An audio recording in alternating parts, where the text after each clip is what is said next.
نحمده ونصلي ونسلم على رسوله الكريم اما بعد فاعوذ بالله من الشيطان الرجيم بسم الله الرحمن الرحيم انا انزلناه في ليلة القدر وما ادراك ما ليلة القدر ليلة القدر خير من الف شهر تنزل الملائكة والروح فيها بإذن ربهم من كل امر سلام هي حتى مطلع الفجر صدق اللہ مولانا العظیم وبلغنا رسوله النبی الکریم ان اللہ وملائکتہ یصلون علی النبی یا ایھا الذین آمنوا صلوا علیہ وسلموا تسلیما اللهم صل علی سیدنا ونبینا ومولانا محمد وعلی آل سیدنا ونبینا ومولانا محمد مبارک وسلم وسلم۔ اللہ رب العزت اپنے خالق اور مالک کی بے حد تعریف حمد ثنا اور اس کے پیارے حبیب نور مجسم سرکار دو عالم صلی اللہ تعالی علیہ وآلہ وسلم کی حضور دل کی گہرائیوں سے بڑی ہی عاجزی اور محبت سے ہدیہ درود و سلام کے بعد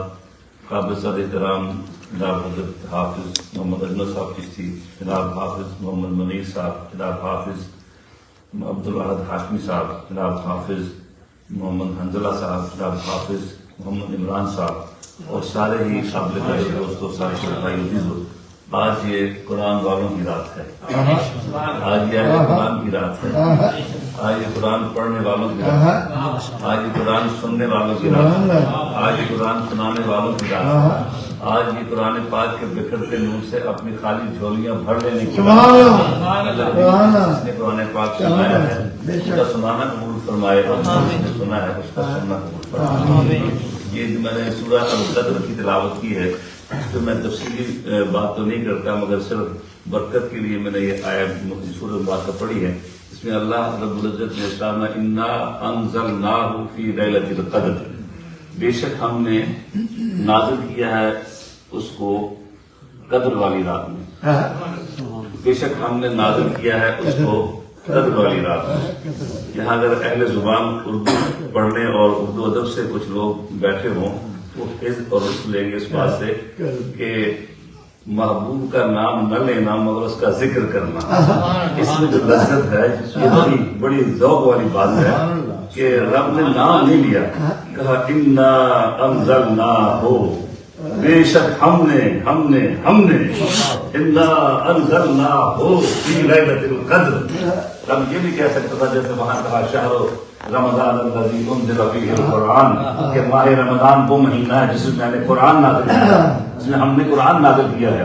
جہاں کہا جا سکتا تھا کہ ہم نے قرآن کو قدر والی رات میں نازل کیا ہے، مگر رب نے ایمان میں بات رکھی، پردے میں بات رکھی، راز میں بات رکھی، اشارے میں بات رکھی، کنایہ میں بات رکھی، تاکہ اہل محبت ہے نا ان کے دل مچل جائے رب انا انزلناہ، بات اس کی کرنے پر نام اس کا نہیں لینا۔ بے شک ہم نے اسے اتارا ہے، کسے اتارا ہے پروردگار؟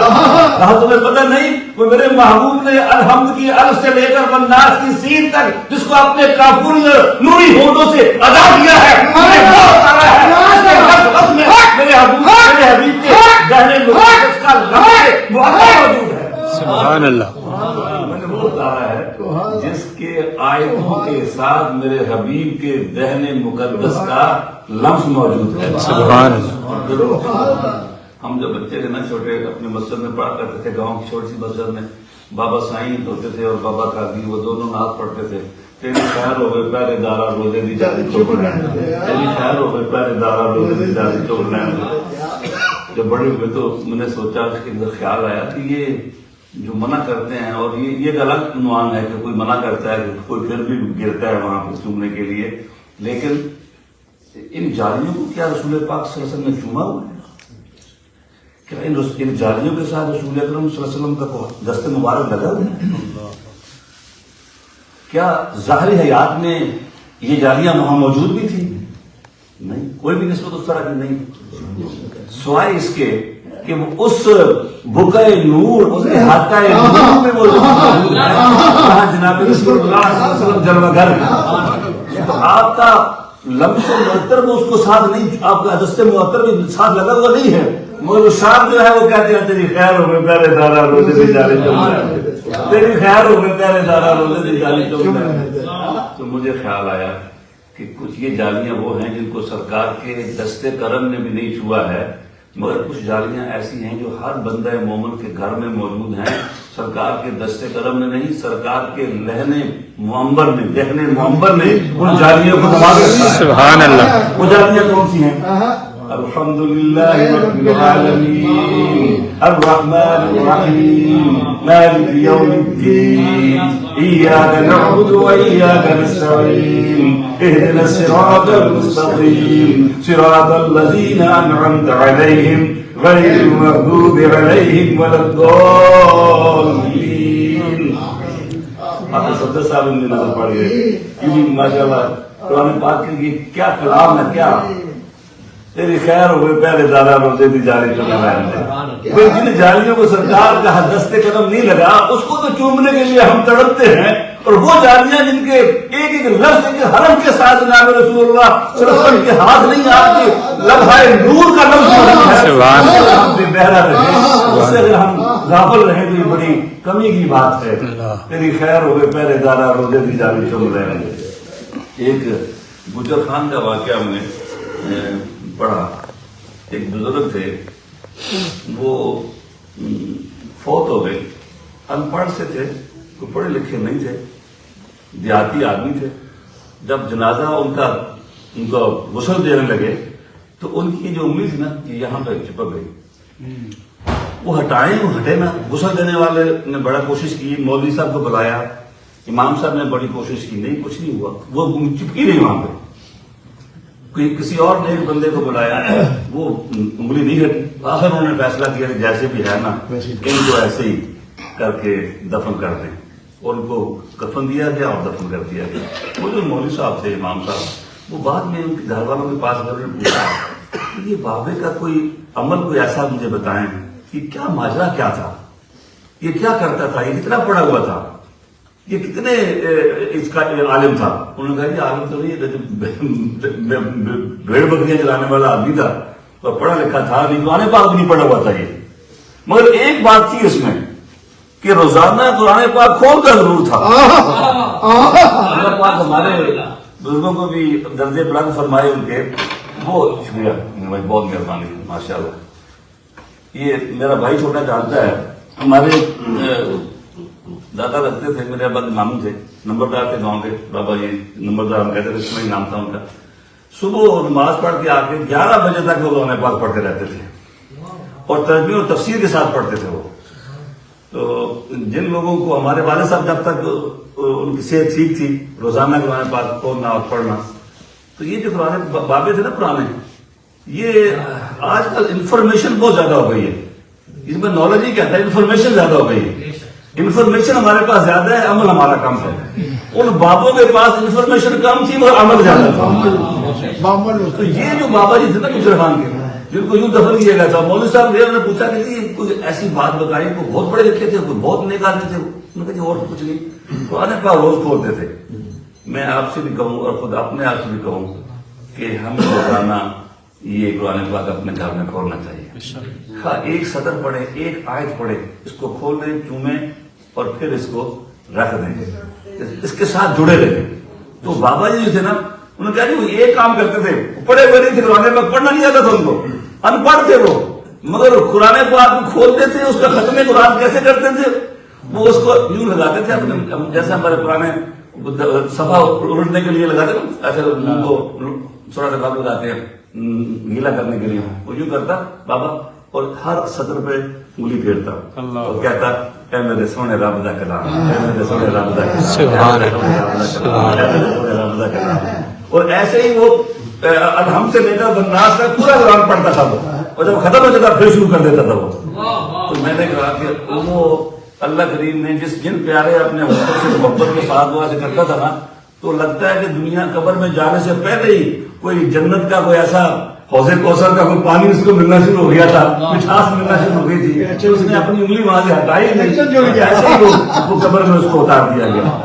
خیر ہو گئے پہلے دارا جاری چوم رہے تھے۔ تو اس قرآن پاک کے ساتھ جڑ جائیں، جن وفاد کرام نے یہ پڑھا ہے، اللہ کریم کا پڑھنا قبول فرمائے۔ میں قدر والی رات ہے، برکتوں والی رات ہے، حضور سرکار دو عالم صلی اللہ علیہ وسلم نے فرمایا کہ لیلۃ القدر کو ماہ رمضان کے آخری عشرے میں تلاش کرو، یہی کہا اس کو تاج راتوں میں تلاش کرو۔ حضرت ابی بن کعب رضی اللہ تعالیٰ صحابہ کرام میں سے وہ صحابی ہیں جن کو معلم قرآن ہونے کا شرف حاصل ہے کہ آپ جس نے قرآن سیکھنا ہے تو کچھ صحابہ کے نام لیے، ان کا بھی نام تھا، اور یہ کہا کرتے تھے کہ 27ویں رات ہے، لیکن دیگر صحابہ کرام نے داغ راتوں کو بھی کہا گیا 21ویں، 23ویں، 25ویں، 27ویں اور آج 29ویں رات ہے۔ اگر داغ راتوں کا کہیں تو یہ جو رات ہے 29ویں، اس پر بھی صحابہ کرام میں سے اگر میں غلطی نہ کھا جاؤں تو مجھے اللہ معاف فرمائے، غالباً حضرت سیدہ عائشہ صدیقہ رضی اللہ تعالیٰ عنہ وہ فرمایا کرتے تھے کہ یہ 29ویں رات ہے۔ اچھا، بات رانا صاحب کے بزرگ تھے رانا رفعت سعید صاحب، انہوں نے اپنے بزرگوں سے کچھ سنی بات کہی ہوئی تھی کہ اگر رمضان شریف شروع ہو جمعہ رات کو تو پھر جو 23ویں رات آئے گی نا وہ شب قدر ہوگی، اگر وہ شروع ہو جمعے کو شروع ہو پھر اگلا دن جو ہے وہ شروع ہو۔ اس طرح لوگوں نے اپنے اپنے تجربات کی بات کی ہوئی ہے۔ تو اس پہ میں تفسیر پڑھ رہا تھا، انہوں نے کہا کہ یہ نہیں کہا کہ شب قدر ایک ہی رات تھی، نہیں، وہ کہتے ہیں کہ جب بھی رات آتی ہے تو اللہ کی رحمتوں کا نزول ہوتا ہے۔ ہر سال یہ جب رات آتی ہے نا تو ہر سال اللہ کی رحمتوں کا نزول جو ہے وہ ہوتا ہے۔ تو آج کی رات جو ہے یہ بھی چانس ہو سکتا ہے کہ یہ برکتوں والی رات یہی ہو جو جس رات میں اللہ کی رحمتوں کا نزول ہوتا ہے، اور سلام ہی حتی مطلع الفجر، کہ صبح تک جس کا نزول ہوتا رہتا ہے۔ اور قدر کی رات کا ترجمہ اور تشریح کرتے ہوئے علماء تفسیر نے مفسرین نے لکھا کہ قدر کا ایک معنی تو عزت ہے، شرف ہے۔ اس کا معنی یہ ہے، پیر محمد کرم شاہ صاحب علیہ رحمہ نے لکھا کہ ایک قدر و منزلت والی کتاب، قدر و منزلت والے فرشتے جبریل علیہ السلام کے ذریعے، قدر و منزلت والے پیغمبر جناب رسول اللہ صلی اللہ علیہ وسلم کے سینہ منیر پر اس قدر اور عزت والی امت کے لیے رب تعالیٰ نے، اور میرے استاد مکرم قبلہ سیدی ریاض حسین کتاب اللہ تعالیٰ ان کو صحت و عافیت نصیب کرے، اور جو تفسیر وہ لکھ رہے ہیں اللہ اسے مکمل کرنے کی توفیق عطا فرمائے۔ اس کا ایک معنی قدر کا تنگ کرنا بھی ہے، قدر کا ایک معنی تنگ کرنا بھی ہے۔ تو اگر اس کا معنی تنگی والی رات ہو تو یہ کیا معنی ہوا کہ یہ ہم نے تنگی والی رات میں کلام اتارا ہے؟ ان کا معنی یہ ہے کہ اس رات رب کی رحمتیں اتنی کثرت سے تقسیم ہوتی ہیں، رب کی رحمتیں اتنی زیادہ تقسیم ہوتی ہیں کہ لینے والوں کی جھولیاں تنگ پڑ جاتی ہیں اور رب کی رحمت بڑھ جاتی ہے۔ سبحان اللہ۔ یہ ہے اس رات میں اتنی تقسیمیں عام ہوتی ہیں اس کی رحمت کی کہ پوری کائنات کی اگر جھولی بن جائے گا تو پھر بھی اس کی رحمت بڑھ جائے گی اور کائنات کی وسعتیں تنگ پڑ جائیں گی۔ اِنَّا أَنزَلْنَاهُ فِي لَيْلَةِ الْقَدْرِ، ہم نے اس کو قدر والی رات میں نازل فرمایا ہے۔ تو میں اپنی بات کو واپس پلٹتا ہوں برکت کے لیے اور اپنے آپ کو نصیحت کرنے کے لیے، اور علماء کرام کو، حفاظ کرام کو یہ کہہ سنانے کے لیے کہ آپ نے ارشاد فرمایا تھا یا اہل القرآن لا تتوسطوا القرآن، اے قرآن والو، قرآن کے بعد قرآن کو تکیہ گاہ نہ بناؤ، اے قرآن والو قرآن کو تکیہ نہ بناؤ، وَاتْلُوهُ حَقَّ تِلَاوَتِهِ آنَاءَ اللَّيْلِ وَآنَاءَ النَّهَارِ، اور اس کی تلاوت کرو دن میں اور رات میں جس طرح اس کی تلاوت کرنے کا حق ہے۔ متدبروا فیہ، اس میں غور و فکر کرو، وَاخْشَوْهُ، اور اس کو جب سمجھ لو غور و فکر کر لو تو اس کو آگے پھیلاؤ، اور وَلَا تَعْجَلُوا بِثَوَابِهِ فَإِنَّ لَهُ ثَوَابًا، اور ثواب لینے کی جلدی نہ کرو، ثواب تو تمہیں مل کے ہی رہے گا۔ ثواب کی رسم ہے، ریت ہے، اس لالچ نہ کرو۔ یہ اس سے بڑی کیا بات ہے کہ آپ کے اور میرے ہونٹوں پر وہ لفظ آتا ہے جو لفظ میرے اور آپ کے آقا مولا محمد صلی اللہ علیہ وسلم کی لب ہے، نور سے نور بن کے نکلا ہوا ہے۔ یہ تھوڑی بات ہے۔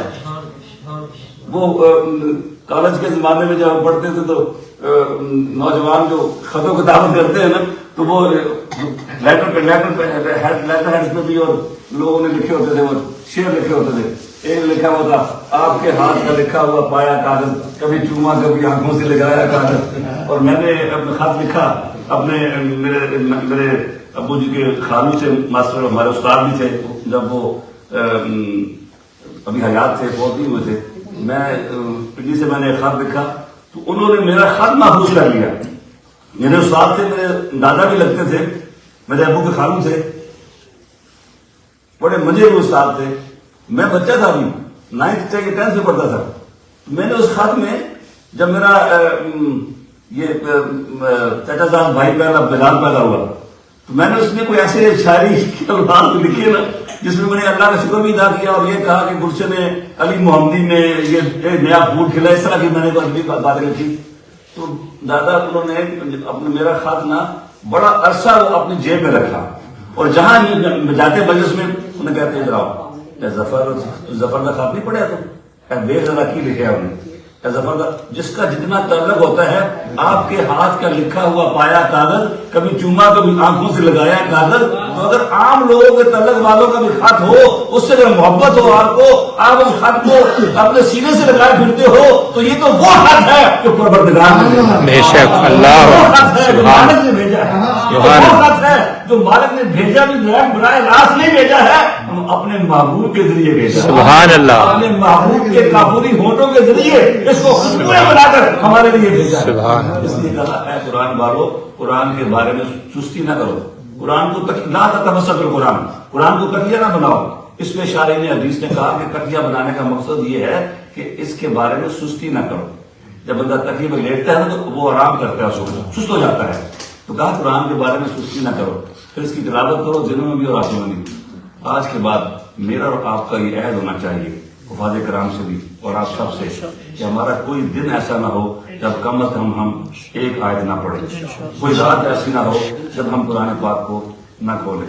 میں اپنے وہاں جو میں آدھا رمضان میں درس دیتا رہا، یہاں بھی آپ کے میں درس دیتا تھا جو پڑھتے تھے ہم، تو وہ اوپر والا جو ہمارا کمرہ ہے، میری لائبریری اوپر ہے، 3 ہمارے کمرے ہیں، اس میں ہم نے ایک کمرہ لائبریری کے لیے وقف کیا ہوا ہے. منہ سرکار کا منہ مبارک اسی کمرے میں ہے، تاکہ مجھے بات ہر روز میں اگلے سپارے کا خلاصہ لینے جاتا تھا.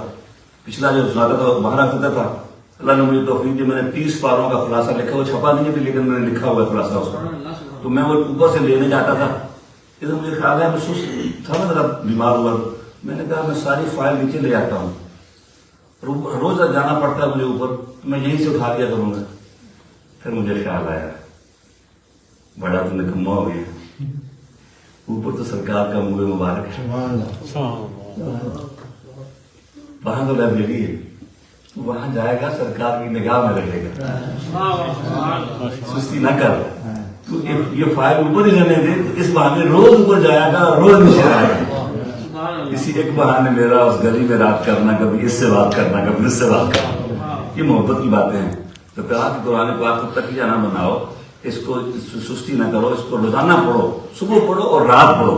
تو اللہ مجھے بھی صبح اور رات اس کو پڑھنے کی توفیق آمین. اور جس طرح وہ بابا پڑھتا تھا نا، اے میرے سونے رب کا کلام ہے، میرے سونے رب کا کلام ہے، ہر آیت پڑھ کر یہ سوچو، صبر کے کام لگاؤ کہ وہ جب نے نور سے جب سرکار قرآن لے کے اترے ہوں گے تو کیا منظر ہوگا.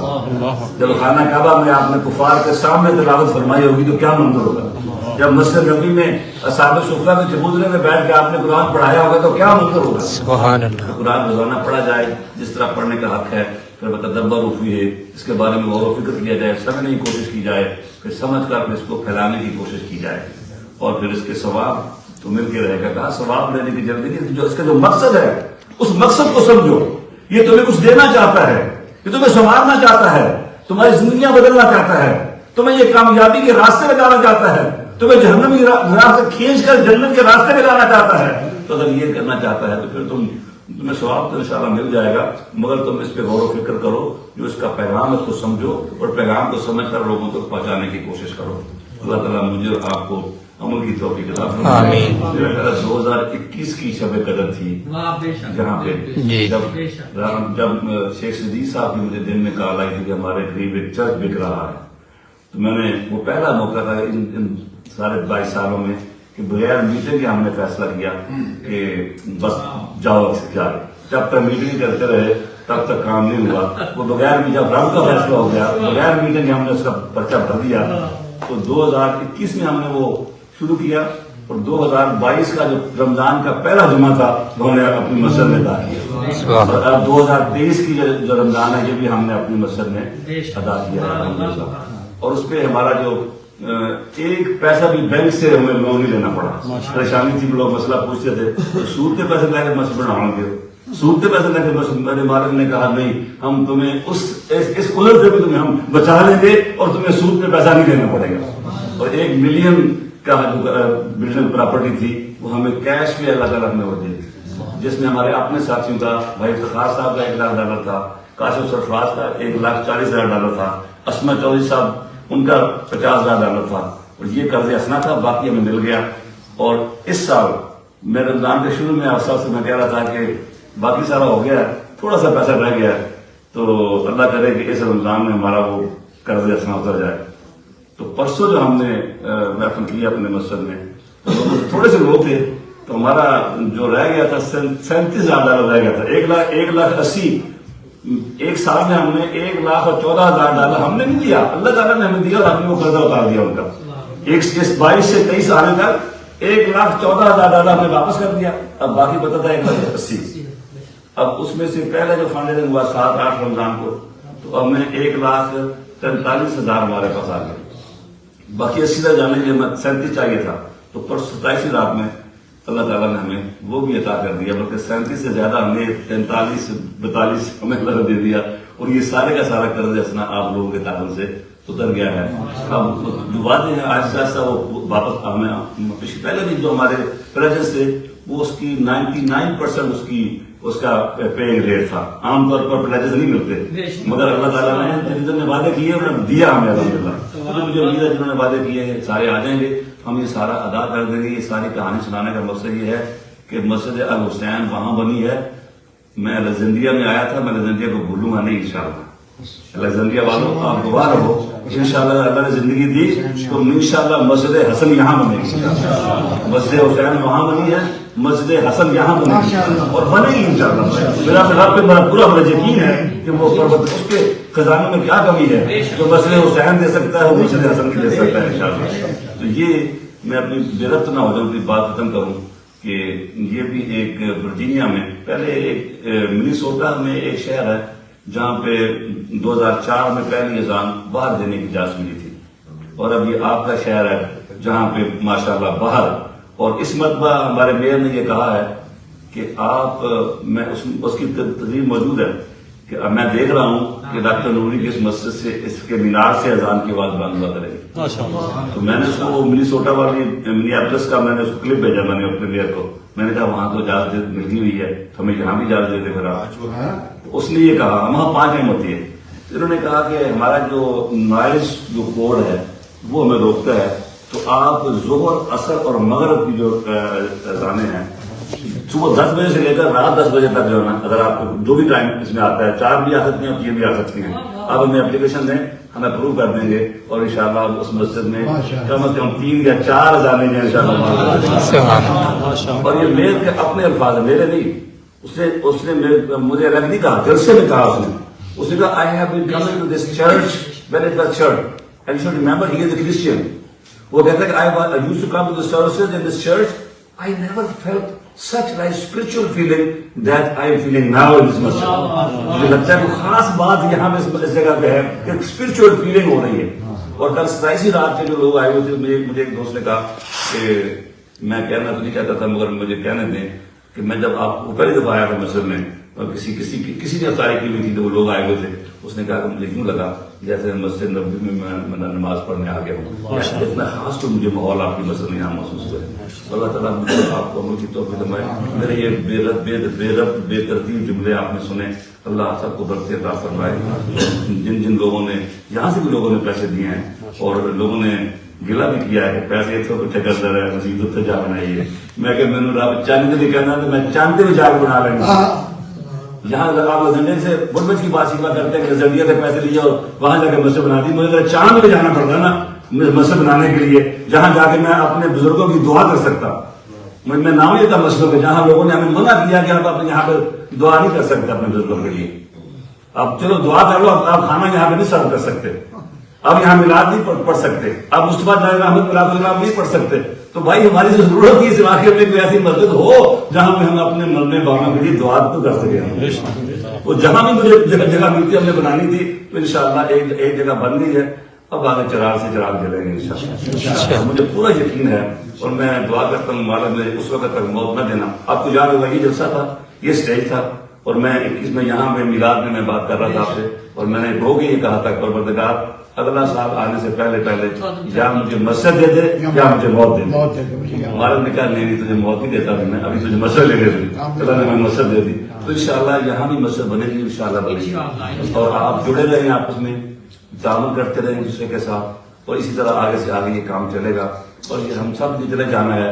میں نے بھی آپ نے جیسے ہمارے بڑے چلے گئے ہم بھی چلے جائیں گے مگر یہ مسئلے یہی رہ جائیں گے یہ مسئلے یہی رہ جائیں گے یہ مراکز یہی رہ جائیں گے. اور قیامت تک جن جن لوگوں نے حصہ لیا ہے ان سب کے لیے صدقہ جاریہ یہ بنے رہیں گے. اللہ مجھے اور آپ کو عمل کی توفیق عطا فرمائے. السلام علیکم ورحمۃ اللہ وبرکاتہ. یہاں کے ہمارے جو انتظام کرتے ہیں طارق صاحب ہیں رانا رام صاحب ہیں اور حافظ صاحب ہیں ہاشمی صاحب ہیں یہ سارے سب کا میں شکریہ ادا کرتا ہوں. اسد صاحب ہیں ہاشمی صاحب کے میں دعا میں بابا جی مجھے ہر ہاشمی صاحب مجھے یاد کرتے ہیں ہر دعا میں میں کرتا ہوں کہ اس مسئلے کو انہوں نے بہت آباد رکھا ہوا تھا. اب اللہ کے حضور پہنچ چکے ہیں. اللہ ان کے درجے بلند فرمائے. 2 شعر 3 شعر اسلام کے پڑھے پہ دعا کرتے ہیں.